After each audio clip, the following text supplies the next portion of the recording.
नमस्कार मित्रों, आज हम प्रतिभाव से संबंधित कुछ विशेष योगों के बारे में चर्चा करेंगे।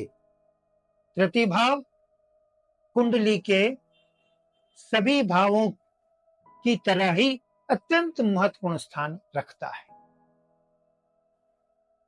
क्योंकि प्रतिभाव पराक्रम का होता है कि व्यक्ति अपने जीवन में कितना मेहनती होगा, यह तीसरे भाव से ही निर्धारित होता है। व्यक्ति अपने जीवन में पुरुषार्थ को कितना महत्व देगा, यह तीसरा भाव ही निर्धारित करता है।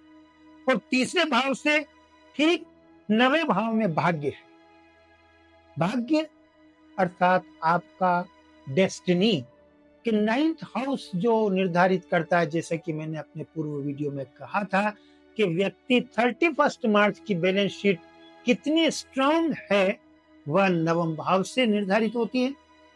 और अगर 31 मार्च की बैलेंस शीट अर्थात उसका भाग्य कमजोर है, अर्थात 9वां भाव किसी तरह से कमजोर है जातक की कुंडली में, लेकिन तीसरा भाव यदि बहुत ही मजबूत है, मजबूत का अर्थ तीसरे भाव में यदि क्रूर ग्रह बैठे हों, पापी ग्रह बैठे हों, जैसे कि शनि, मंगल, राहु, केतु और सूर्य, इन 5 ग्रहों में से कोई एक ग्रह भी यदि तीसरे भाव में बैठ जाता है तो व्यक्ति की कुंडली में चाहे 9वां भाव कमजोर हो, तब भी व्यक्ति अपने पुरुषार्थ से जीवन में वो सभी कुछ प्राप्त कर लेता है जो कि वह निर्धारित करता है। उसने अपने जीवन में जो टारगेट सेट किए हैं उनको वह प्राप्त कर ही लेगा तीसरे भाव में पाप ग्रह होने पर, क्योंकि उसका भीतर का साहस इतना मजबूत हो जाता है, वह किसी भी परिस्थिति से घबराता नहीं। परिस्थितियों से कैसे लड़ना है, परिस्थितियों को कैसे पराजित करना है, तीसरा भाव ये निर्धारित करता है। और पाप ग्रह जब बैठेंगे तब व्यक्ति किसी प्रारब्ध को नहीं मानेगा, चाहे परिस्थिति कैसी भी रही हो, चाहे सामने उसके कितने ही व्यक्ति उसका विरोध करें, लेकिन वह हार मानने वाले व्यक्तियों में से नहीं होता है। इसलिए आज हम तीसरे भाव से संबंधित कुछ योगों के बारे में चर्चा करें। जैसा कि मैंने कहा कि तीसरे भाव में पाप ग्रह बैठने, पाप ग्रह बैठते ही व्यक्ति के भीतर एक तरह से वो स्थिति बनती है कि मुझे किसी भी परिस्थिति से हारना नहीं है।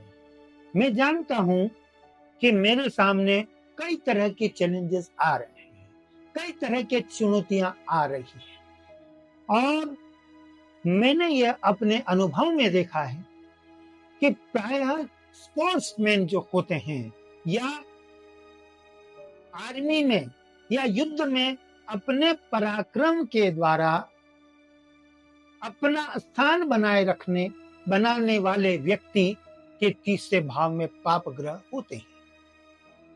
उदाहरण स्वरूप सचिन तेंदुलकर के तीसरे भाव में उच्च का मंगल बैठा हुआ था, वृश्चिक लग्न था, और तीसरे भाव में उच्च का मंगल व्यक्ति की ओरा को बहुत विस्तार देता है, और उसके सामने कितने ही व्यक्ति उससे संघर्ष करे लेकिन वह व्यक्ति घबराता नहीं, और उन व्यक्तियों से लोहा लेने में वह कभी संकोच नहीं करता है और उन्हें वो पराजित करता ही है, और वह अपनी एक व्यक्तिगत पहचान बनाता है। और यह भी मैंने अपने जीवन में देखा है कि जिन जिन व्यक्तियों के तीसरे भाव में पाप ग्रह बैठे हैं वो कभी भी गुमनामी भरी जिंदगी नहीं जी, वो हमेशा अपने पर, चाहे वो गांव, चाहे वो नगर स्तर पर, चाहे वो जिला स्तर पर, चाहे वो राजकीय स्तर पर, लेकिन अपनी पहचान बना ही लेते हैं जब तीसरे भाव में पाप ग्रह हो। और प्राय इन लोगों को कई व्यक्तियों का विरोध भी झेलना पड़ता है, क्योंकि इनके सामने जब कोई टारगेट ये लोग सेट करते हैं तब इनके विरोध में लोग खड़े होते हैं, क्योंकि ये लोग भेड़ चाल में विश्वास नहीं करते। इनको कभी भी एक जो ट्रेडिशन चलता है उस ट्रेडिशन में ये लोग कभी यकीन नहीं करते। ट्रेडिशन अर्थात परंपराओं को तोड़ने वाला व्यक्ति ही वो तभी होगा जब तीसरे भाव में पराक्रम, कोई उच्च का ग्रह बैठा हो या पाप ग्रह बैठा हो। जैसे कि ओशो की कुंडली में तीसरे भाव में उच्च का गुरु बैठा हुआ था। यद्यपि उन्होंने किसी मैदान में कभी युद्ध नहीं लड़ा, कभी तलवार नहीं उठाई, लेकिन क्योंकि शुभ ग्रह बृहस्पति जैसा शुभ ग्रह तीसरे भाव में और वो भी उच्च का होकर बैठा, तो उन्होंने अपनी आत्मीय उन्नति के द्वारा विश्व में अपना एक व्यक्तिगत पहचान बनाई और अपने पराक्रम से, अपने तर्कों द्वारा विश्व के तमाम विरोधी लोगों को उन्होंने परास्त किया। तो यह होता है तीसरे भाव की स्थिति। तीसरे भाव के साथ अगर व्यक्ति का नवम भाव भी मजबूत हुआ, क्योंकि तीसरे भाव में पाप ग्रह बैठा और नवम भाव में भी कोई शुभ ग्रह बैठा, तब व्यक्ति अपने पराक्रम और नवम भाव में उसको मिल रहे शुभ ग्रह के योग के कारण व्यक्ति जीवन में बहुत ही उच्च स्तरीय स्थिति में चला जाएगा। जैसा कि मैंने कहा कि तीसरे भाव में पाप ग्रह बैठे हैं, शनि राहु केतु मंगल, तब तो वो गुमनामी भरी जिंदगी नहीं ही जिएगा। और अगर नवम भाव में शुक्र बैठ गया हो या बुध बैठ गया हो, शुक्र पक्षी चंद्रमा बैठ गया हो या बृहस्पति बैठ गए हैं, तब व्यक्ति एक अत्यंत निम्न स्तरीय जीवन में भी बहुत उच्च स्तरीय जीवन तक पहुंचता है। तो कहने का अर्थ व्यक्ति के जीवन में तीसरे, उसके चार्ट में तीसरे भाव की स्थिति को देखना बहुत महत्वपूर्ण है।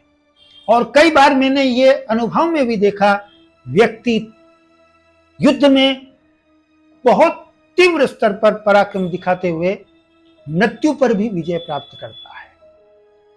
अष्टम भाव की तरह तीसरे भाव को भी आयु एवं मृत्यु का भाव कहा ही इसीलिए है, क्योंकि अष्टम भाव जैसा कि आप जानते हैं आयु का भाव, मृत्यु का भाव होता है, और अष्टम से अष्टम तीसरा भाव होने से इस भाव से भी व्यक्ति की आयु और मृत्यु देखी जाती है। क्यों? क्योंकि व्यक्ति अपने पुरुषार्थ से मृत्यु पर भी विजय प्राप्त कर सकता है। इसलिए तार्किक रूप से तीसरे भाव को आयु और मृत्यु का भाव कहना बहुत ही सही है।